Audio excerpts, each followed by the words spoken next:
Okay, go for it. Hey everyone, my name is Scott Taylor. I'm going to hopefully provide you some excellent information with regards to my experiences with Jamboree, the American Jamboree at the summit in 2017 and in 2013. So there's a lot of information out there already about the Jamboree, about the site, about the activities, about the events, but I'm hopefully going to be able to impart upon you some information that that you won't find anywhere else, and hopefully it will be things that I wish I knew the first time I was at the summit. Now I know Doug there previously was talking, mentioned something about your ID, which happens to be one of the first slides I have here. So what you'll have is a ID card. Will look something similar to this. Ideally what they tell you is with your electronic device, your cell phone, whatever that you decide to bring with you, if you have iPads, you take a picture of your ID card with your device and make it your home screen, your lock screen. That way if you lose your device, it can be easily returned to you, and if you lose your ID, then you can still kind of sort of prove who you are and easily get another one. So that was one of the good things that tips that I kind of learned in the past from there, and they recommend that everybody does. No, let's just gonna go this way. So I know there's been a lot of talk in the past about the flash updates. I really want to encourage everybody to continue to look at those because they are updated. New things come up there all the time, and there is a lot of good information there about what's going to happen, what's going on, and just information that kind of a reminder. So a few things I just have on my, I just have highlighted here in red are just a few things I'm going to kind of provide you with some information. As far as campsites and base camps. Excuse me, Scott? Yeah. Could you click on the presenter view so we're just seeing the slide instead of the sidebar down at the bottom there? Where am I? Where am I looking? Can you move this? The little film screen with the pull down. Yeah, you could do that one. And then If you go right to the bottom of the screen, right beside the little slidey thing there, keep going down. Whoa, a little bit over where the little projector. Yeah, I'm looking here. Do you see it? no, I can't see. There you go. That's the one. Hey, there we go. Okay.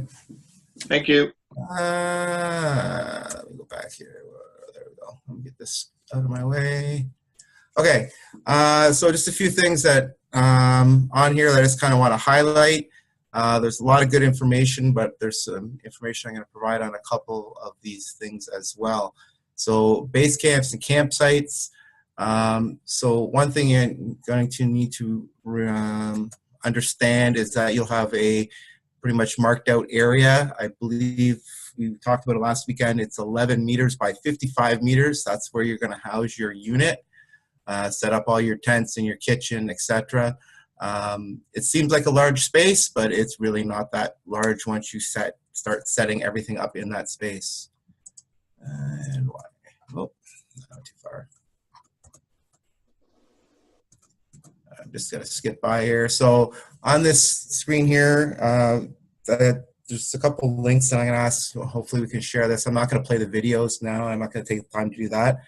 But a couple good videos of campsites, of the tents, what the dining areas look like, what a typical campsite at the summit setup looks like. And then there's also one here talking about the shower houses. But if I play all these videos, that's going to take about 12 minutes, so I'm not going to do that.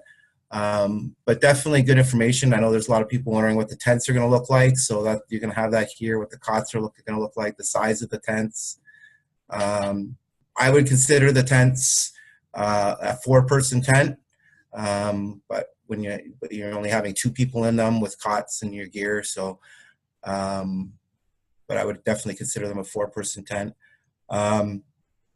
As far as the kitchen setup goes, I mean, we know that what we're getting and stuff that's there. There is this list of stuff that will be provided for us while we're there. Please note on here a few things that I think is rather important for everyone to note. The cooler, you get 100 quart cooler or 100 liter cooler. Okay, that's really important for everybody to note, because that is the only thing you have to keep anything cold. So when you're doing meals, really you're not saving anything for the next day, maybe your milk and a few other things, but you're getting the food you need for the day, and you're eating that food, and what you don't eat, you're not saving, you're throwing it out. You're not saving leftovers. There's just nowhere to store it, and you're going to get you can go and buy your next round of food the next day at the store.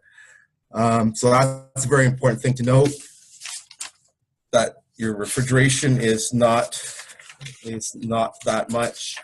Other thing to note on there is method of cooking. I don't know how many people are aware of the method of cooking that we'll be using at the Jamboree site, but we're going to be basically reheating pre-cooked frozen meat food in double boilers. So very important as for the unit leaders, patrol leaders, to make sure that the youth understand this concept and understand how it works. The very first time I was there, I was not prepared for that, and luckily I was somewhat knowledgeable in how that was going to work out.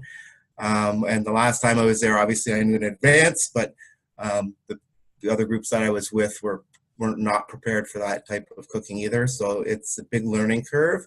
So if you can kind of get ahead of that before you get there, it's not easy to practice in advance, because not everybody's going to have the equipment, but at least that everybody knows that if you're going to make breakfast sandwiches for breakfast, you're going to get a frozen egg patty, and you're going to get frozen pre-cooked bacon, and you have to warm the bacon and you have to warm the egg patties and then put them all together.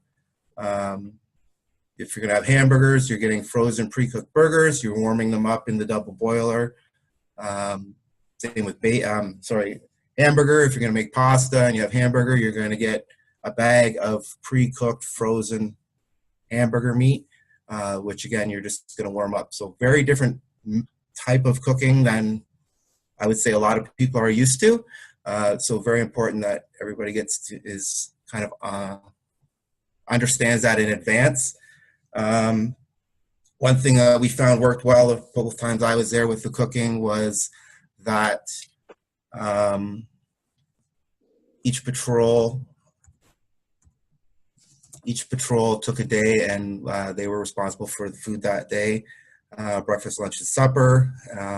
That really worked out well. You only had to then therefore do two days of cooking for the rest of the unit, and the cooking and making sure the water was ready and the cleaning and stuff. So, I mean, obviously that's up to everybody, but it really worked out well, and gave everybody an opportunity to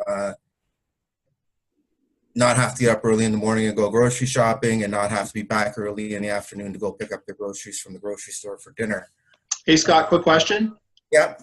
How long did you allocate for cooking, for the meals, like for the cooking part? So in the morning, when you went to the grocery store, we sent the youth there first thing when it opened. I believe it was at 5:30, because there was lineups obviously, and first thing in the morning to go through and get the food, and then they came back and cooked depending on what they were cooking. Lunches, there's no real preparation involved other than it's all prepackaged stuff for the most part. There is no cooking for lunches. And dinners, we encouraged our kids to be back, the kids that were doing on the kitchen patrol, we encouraged them to be back by about 3:30 in the afternoon. The grocery store opened around 3:15. Kind of wanted them back by then. To get to the grocery store, to get the food, to get back to the campsite, to start figuring out what they were cooking, how they were going to cook it, and get everything prepared so we could have dinner. I think we had a set dinner time. Everybody had to be back by 5:30, because that's when dinner was supposed to be ready for on most days. So it worked out pretty well. That everybody else was back in time for dinner at a set time. So I found out that worked out really well, and the kids that were on kitchen duty, they learned a lot, because You know, they're cooking for 40, you know, there's 8 or 10 of them, 10 of us cooking for 40 people, realizing that, you know, they have to wait to eat till the end, and you know, the people that eat first will want their dishwater before you get a chance to eat, and many things like that. So it was, I felt it was a good learning experience that way. A couple other things about food. So they're gonna have the grocery store setup here. What they're gonna have, actually, there was a the second newsletter came out today, and there was actually a whole bunch of information on there about the grocery store. If you've seen that email today and have looked at it yet, if you have not, I encourage you to look at it. The grocery store setup is you'll need to have a cell phone. It's all kind of web app oriented. So you go in there with the app open and you scan all the. I have a picture of the codes. So anyway, all the products have different values. There'll be codes on the sheet. You know, all you have to do is scan it and type in the quantity that you're buying of whatever you're buying. In 2017, when the first time we tested this point system, we had 2,017 points per day. I would suspect that we'll probably have something crazy like 2,019 points this year. Don't try to spend all your points in one day. The first 3 days we were there in 2017, the kids thought that they were worried they weren't going to have enough points and we weren't going to have enough food. So every single day they decided to spend their 2,017 points. And by the third day, we had so much food piled in under our dining shelter and on the picnic tables and a tote set. We just almost pretty much stopped buying food for a couple days because we had so much stuff. So it's very easy to go crazy because it's not real money and it's kind of like pretend money, and everybody wants to make sure they have lots of food. But definitely don't go looking at trying to spend all your points, I guess, is a piece of advice. Anyway, so you'll go through and you'll scan everything and with your phone, and you'll go to the checkout and they just verify your totals and what you have kind of in your cart, and they let you go. So it's pretty quick.